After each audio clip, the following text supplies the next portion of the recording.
اور چائنا جو ہے ایران کو سپورٹ کریں گے تو یہ آپ کی بڑی غلط فہمی ہے، کیونکہ وہ کبھی بھی اس کو سپورٹ نہیں کریں گے۔ یہاں پر میں چائنا کی منافقت کا آپ کو بتانا چاہ رہا ہوں کہ وہ ایران کے ساتھ جس طرح کی منافقت کر رہا ہے۔ چائنا کے پاس اور روس کے پاس جدید ریڈار سسٹم ہیں، اگر یہ مخلص ہوتے اور دوست ہوتے تو ضرور جو ہے وہ یہاں پر وہ ریڈار سسٹم ان کو دیتے۔ تو اس لیے میں کہتا ہوں کہ قرآن پاک میں اللہ تعالیٰ نے فرمایا کہ یہود و نصارہ کبھی آپ کے دوست نہیں ہو سکتے۔ اگر ایران کے اندر خدا نخواستہ اگر ریجم چینج ہو جاتی ہے اور اگر وہاں پر افراتفری ہو جاتی ہے، حالات خراب ہو جاتے ہیں،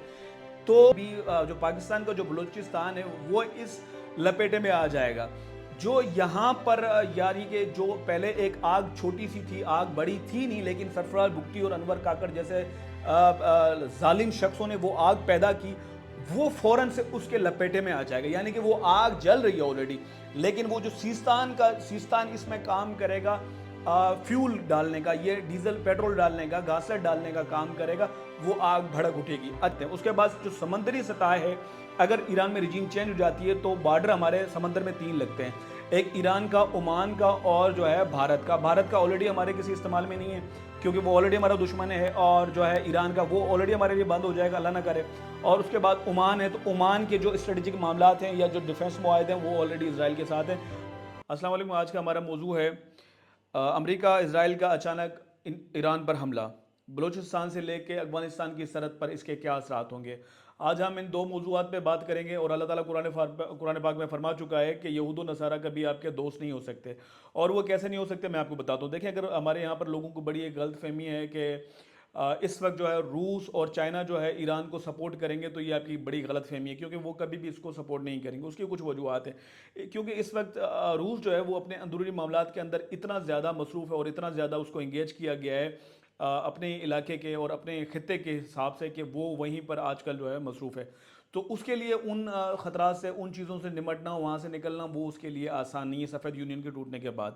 ایک بات۔ اور دوسری بات، چائنا کبھی بھی کسی سے ڈائریکٹلی جنگ نہیں لڑتا۔ دیکھیں، چائنا کی جو پریکٹس ہے اور جو چائنا کی جو کارکردگی ہے، جو کردار ہے اس کا، وہ ہمیشہ کیا کرتا ہے، وہ شروع سے لے کے اپنی اکانومی کو مضبوط کرنا چاہتا ہے۔ اور کیونکہ امریکہ نے بھی 17ویں صدی کے آغاز میں یہی پالیسیاں کی تھی کہ سب سے پہلے اپنی اکانومی کو مضبوط کریں، اس کے بعد اتنی مضبوط ہو جائے پھر ہم کسی سے لڑ سکیں۔ تو اس وقت جو چائنا ہے تو وہ بھی اسی کوشش میں ہے کہ کسی طرح اپنی اکانومی کو مضبوط کیا جائے اور بلا وجہ کسی جنگ میں الجھ کر اور اپنی اکانومی کو برباد نہ کیا جائے، کم از کم وہاں سے ہم انگیج نہ ہوں، مطلب باقی چیزوں کے اندر۔ تو یہ 2 ایک وجوہات ہیں، اور دوسری وجہ یہ ہے کہ یہاں پر میں آپ کو کچھ دلائل دینا چاہوں گا۔ تو آج جو ایران کے اوپر حملہ کیا گیا، جہاں جو اپنے امریکہ اور اسرائیل کے ذریعے، تو وہاں پر کچھ جہازوں کا استعمال کیا گیا، جس میں سے F-35، F-32 اور 22، اور اچھا یہ ساری جو ہے نا اپنا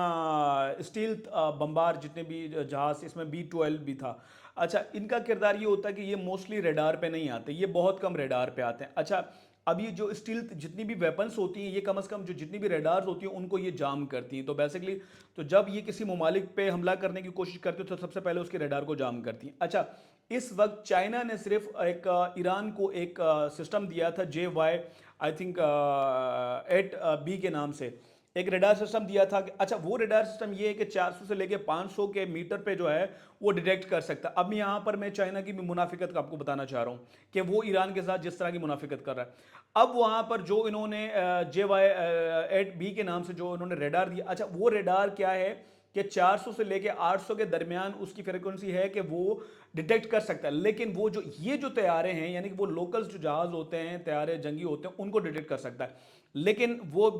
F-22 اور F-35 اور B-2 کو کبھی وہ ڈیٹیکٹ نہیں کر سکتا۔ اچھا، پھر یہاں پر آج جو جن میزائلوں کا حملہ جو ایران پہ کیا گیا، وہ ٹام ہانگ جو میزائل ہیں ان کے ذریعے حملہ کیا گیا۔ اچھا، ان کی جو بلندی ہے وہ 30 سے لے کے 50-100 میٹر کے درمیان ہو سکتی ہے، تو اس کو بھی جو ہے وہ ڈیٹیکٹ نہیں کر سکتی۔ تو ایسے میزائل دینے کا کیا فائدہ؟ حالانکہ اگر دیکھا جائے تو اس وقت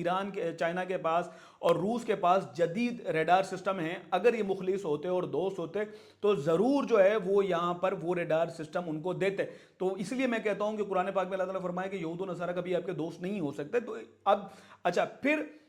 کچھ بنیاد پر آپ کے تعلقات بڑے اسٹرانگ ہوتے ہیں، اس کی 3-4 وجوہات ہوتی ہیں، 4 وجوہات ہوتی ہیں۔ پہلی وجوہات یہ ہوتی ہے کہ آپ کے کسی ملک کے ساتھ ڈیفینس معاہدے ہوں، یعنی کہ روس کے اور چائنا کے ایران کے ساتھ ہوتے ہیں، تو وہ بھی نہیں ہے۔ اچھا دوسری وجہ یہ ہے کہ آپ کی انٹیلیجنس شیئرنگ جس لیول پہ ہائی پیک ہوتی، جب آپ کی سرحدیں ایک ساتھ ہوں اور آپ کو کسی ایک دہشت گرد گروہ سے یا کسی ملک سے خطرہ ہو، تب آپ کرتے ہیں۔ تو ایک یہاں پر یہ ہے کہ وہ سرحدیں بھی دور ہیں، تو یہاں سے ان کو اتنا خطرہ بھی نہیں ہے۔ اچھا تیسری بات یہاں پر یہ اکنومیکل، آپ کا کوئی بزنس ٹریڈ ہوتا ہے ان کے ساتھ، بڑا ہب ہوتا، تو یہاں پر ان کا وہ بھی نہیں ہے روس اور چائنا کا ایران کے ساتھ۔ اور چوتھا ہے کہ برادرہوڈ، یعنی کہ جو مذہبی نظریات ہوتے ہیں اس کی بنیاد پر، تو مذہبی عقائد بھی ہمارے چائنا اور روس کے ساتھ مختلف ہیں۔ تو یہ کہنا اور یہ چورن بیچنا کہ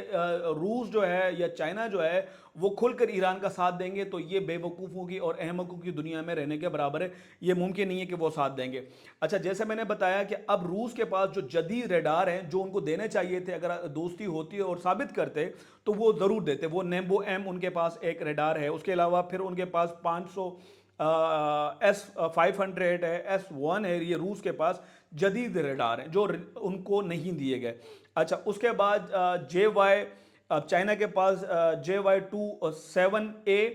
اور کوانٹم، بہت زیادہ اس طرح کے ریڈارز ہیں جو چائنا کے پاس موجود ہیں، جو چائنا دے سکتا تھا لیکن چائنا نے وہ نہیں دیے۔ یعنی کہ برائے نام جو ایک چھوٹا سا ریڈار تھا جس کا کوئی فائدہ نہیں ہے، یعنی کہ وہ ریڈار جو ہے زیادہ سے زیادہ، اب 400 سے 500 کا میں نے آپ کو ذکر کیا تھا، وہ 500 کا ڈیٹیکٹ ضرور کرتا ہے، لیکن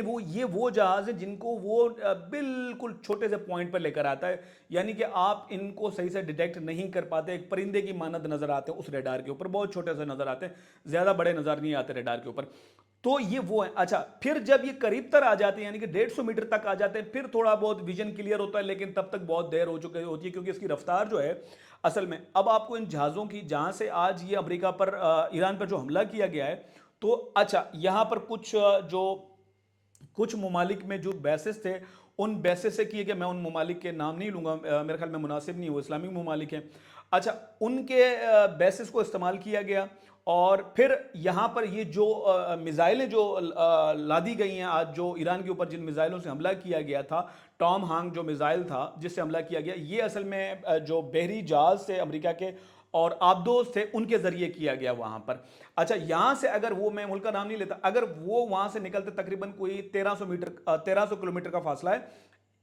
ایران کا، جہاں سے یہ جہاز نکلتے ہیں اور جہاں سے یہ میزائلیں تیار ہوتی ہیں ایران کے اوپر۔ اب آپ یہ دیکھیں 1300 کلومیٹر، یعنی کہ اگر آپ اس کو ملٹی پلائی کریں 800 کلومیٹر کے پر ہاور اسپیڈ کے حساب سے اگر ہم لگائیں، تو تقریباً 1.5 گھنٹے میں وہ حملہ ہونے کے بعد وہ جا کے آپ کا جو میزائل وہاں پہنچتا ہے، اور آپ کے جہاز جا کے تقریباً 1.5 گھنٹے بعد وہاں پہنچ کے حملہ کرتے ہیں۔ اب آپ یہ دیکھیں، اگر وہ ایک ایران کے اندر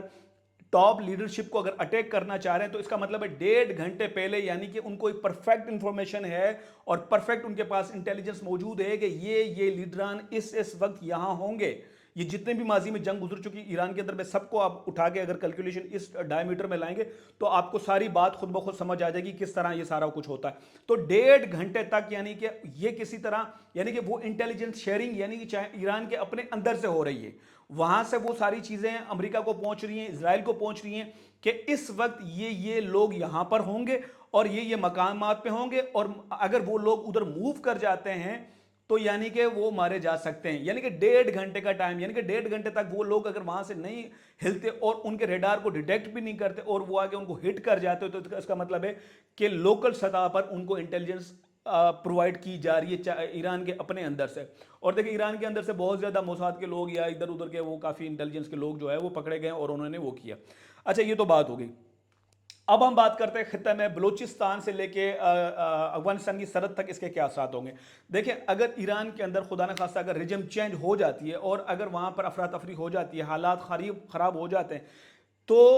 اس وقت ایران کے اندر جو ہے وہ ایک بدامنی پیدا ہو جائے گی، ایران کے اندر ایک بحران پیدا ہو جائے گا، اور اس بحران کا زیادہ تر جو پوائنٹ ہوگا، مرکز ہوگا، وہ تہران کے ساتھ ساتھ سیستان بھی ہوگا، سیستان بلوچستان ہوگا، اور پھر یہ بلوچستان بھی جو پاکستان کا جو بلوچستان ہے وہ اس لپیٹے میں آ جائے گا۔ جو یہاں پر یعنی کہ جو پہلے ایک آگ چھوٹی سی تھی، آگ بڑی تھی نہیں، لیکن سرفراز بگٹی اور انور کاکڑ جیسے ظالم شخصوں نے وہ آگ پیدا کی، وہ فوراً سے اس کے لپیٹے میں آ جائے گا، یعنی کہ وہ آگ جل رہی ہے آلریڈی، لیکن وہ جو سیستان اس میں کام کرے گا،